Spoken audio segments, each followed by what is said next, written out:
नमस्कार मंडळी, आज आपण ऐकणार आहोत कोकणच्या संस्कृतीचा अभिमान, भगवान विष्णूचा दशावतार, एक अशी परंपरा जी केवळ नाट्यकला नाही तर श्रद्धा, भक्ती आणि लोकजीवनाचा उत्सव आहे। कोकणच्या प्रत्येक गावात वर्षातून एकदा रंगमंचावर अवतरतो भगवान विष्णूचा दशावतार।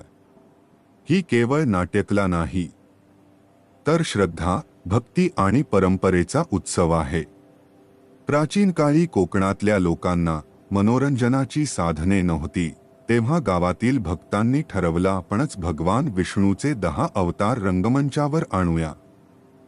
त्या काळी प्रत्येक गावात रात्रभर चालणारी दशावतारी नाटके सादर व्हायची। मत्स्य, कूर्म, वराह, नरसिंह, वामन, परशुराम, राम, कृष्ण, बुद्ध आणि कल्की या अवतारांची कथा रंगीत पोशाख, गाणं आणि ढोलताशांच्या आवाजात जिवंत होत असे। विशेष म्हणजे परशुराम हा कोकणचाच देव मानला जातो।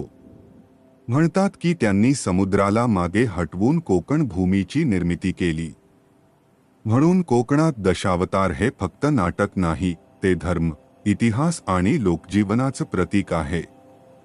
आजही सिंधुदुर्ग, रत्नागिरी आणि सावंतवाडी भागात रात्रभर चालणारी दशावतारी नाटके लोकांना मोहित करतात।